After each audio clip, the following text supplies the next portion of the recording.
Hey everyone, welcome back to the channel and thank you for joining me. I'm Moritz here again from MVRugby. Coming to you with the reviews for the weekend's Currie Cup games. We saw the Griffins facing the Cheetahs, which was an absolute tri-fest, which I already mentioned in my previous video, talking about the lineup of the chosen lineup for the 33-man box squad that'll be facing Australia, I think in Perth on the 10th of August. And then obviously we're talking about also the Currie Cup lineups for the weekend, the Sharks versus the Golden Lions. Sharks off the bat, absolute brilliant energy. I mean, these young lads were just like a bullet out of a gun. They had that intensity that they brought to the game, which I haven't seen since the second test match between between South Africa and the Irish team, really. South Africa couldn't find their drive, and Ireland just absolutely had the energy. Similar sort of performance in this game. The Lions just couldn't find their drive. They found it extremely hard, with the Sharks constantly keeping them on the back foot, badgering them, keeping them under pressure the whole time, which obviously results in conceding unforced penalties on the Lions side. Totally being dominated in the scrums by the Sharks. Lorenzo Julius scoring two brilliant tries in the game. The first half really kind of beating 3 or 4 defenders for a hard-fought try. I mean, they had like 2 guys hanging on him at the end, but unfortunately for him, the momentum taking him over the try line, scoring a beautiful try there. Then Cronje, obviously with having a fantastic kicking record in this game, and the Lions just couldn't get the momentum up and going. Sharks scoring 2 tries and then 1 drop goal within the first half, and then coming back scoring another 2 tries in the second half. One again by Julius, more of a tactical try, kicking the ball forward, the ball bouncing off of a Lions player, back to him, kicking the ball forward again, then giving chase up to the try line and scoring a beautiful try there.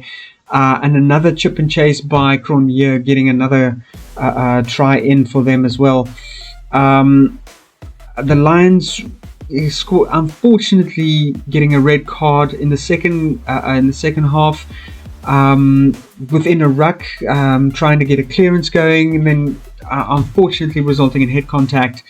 High degree of danger according to the ref and the TMO, with no mitigating circumstances or mitigation there. So red card, that I would suspect that is the standard kind of go-to penalty for that. It was dangerous.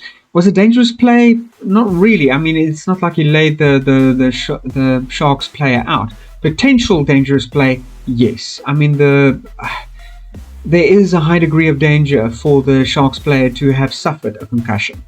Luckily, he didn't, because it was quite a forceful clearance attempt by the Lions player, with direct head contact in the loose scrum. So yes, I have to admit, I have to go with the ref on this one.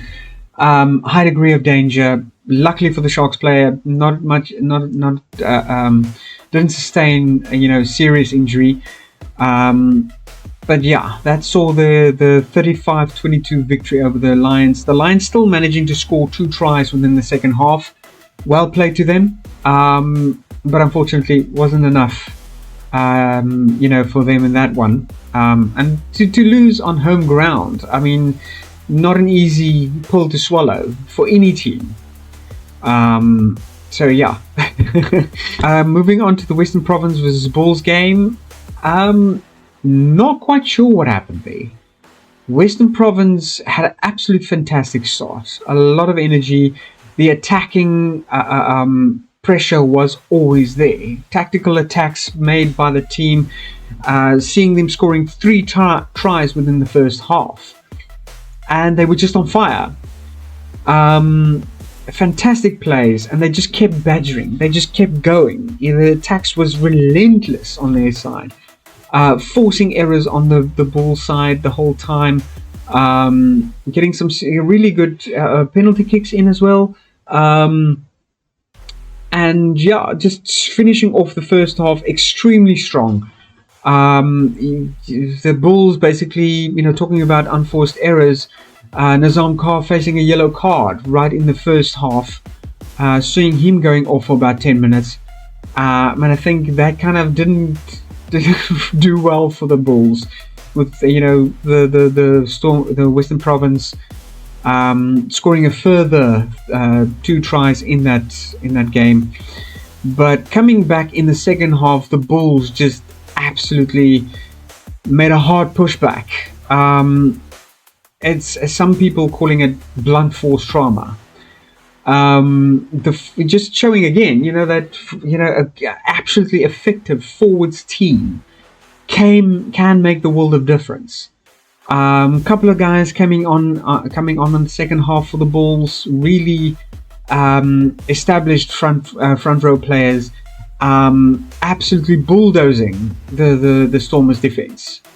Bludgeoning them the whole time, keeping the pressure on.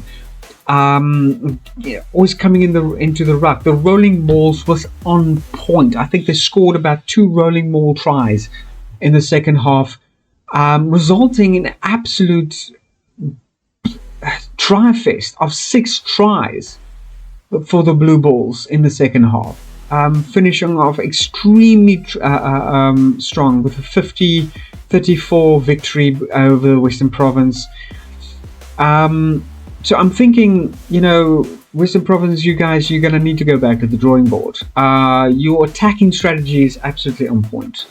So I don't think you need to change a lot there, but your defense is greatly lacking. And I think the Bulls has absolutely pointed out that little flaw in the Western Province strategy this weekend. You are facing the Griquas, I believe, in this upcoming weekend. The Griffins. You're facing the Griffins this coming up weekend. Blue Bulls will be facing the Free State Cheetahs, and they're going to have to really know their oats as well. They are not going to be able to, put up the same performance as they did in the first half of this last game. Otherwise, the Cheetahs are going to walk all over them. Cheetahs has been on form, very strong team, and extremely strong gameplay this last season. The Griffins giving them a run for their money almost, merely losing by I think 3 or 4 points this last weekend. So yeah, the Bulls are going to need to really look at their attacking and their discipline as well. Their defense in the second half came back really strong, and I hope that they're going to carry it through this coming weekend against the Cheetahs. Pumas will be facing the Natal Sharks, and I think you guys really have a strong position to giving the Pumas a run for their money. I'm thinking, possibly the Natal Sharks with a comfortable 20-11 victory over the Pumas. Free State Cheetahs, the Bulls, possibly say 34-22. Western Province versus Griffins. Western Province, you guys are going to really need to pull up your socks. If the Griffins' performance against the Free State Cheetahs is any indication of their strength, you guys are going to are up for a hard fight. You're going to need to get your defense up to standard. Attacking strategy, don't really need to pay much attention there, but you're going to need to keep that energy that you had in the first half. You're going to need to carry that straight through for the 80 minutes. The Griffins is a strong team, and they're not going to take this lying down. They're going to bring their A game, and if last weekend is any indication, I think the Western Province is not going to have a good match this weekend coming either. I'm still reserving my prediction for the score between those two, because I do think Western Province can make improvements that could see them actually getting a victory over the Griffins. So, but my initial, prediction would be, say, lost by 5 points for the Western Province. Unfortunately, although they are my team, I have to be realistic here. Their performance from last weekend was not up to standard. They're really going to need to make improvements there. Like I've said, I feel like I'm becoming like a broken record here. Griquas versus the Golden Lions.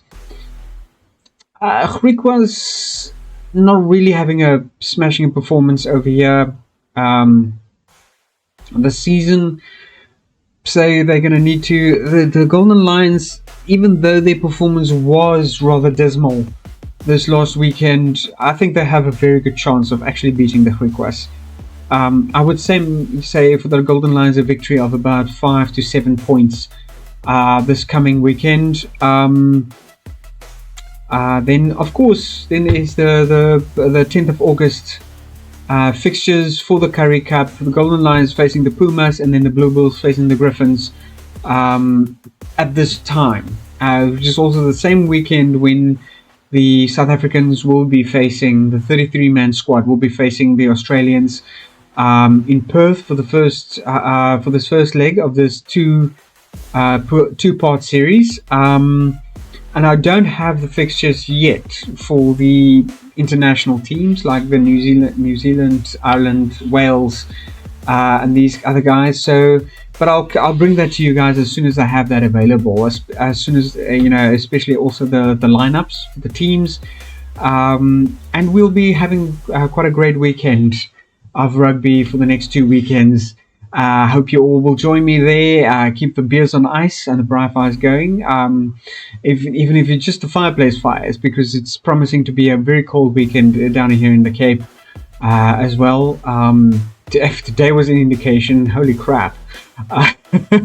But yeah, I hope you guys will join me, and looking forward to a fantastic weekend of absolute brilliant rugby. And yeah, keep well, guys. Keep warm. And peace out.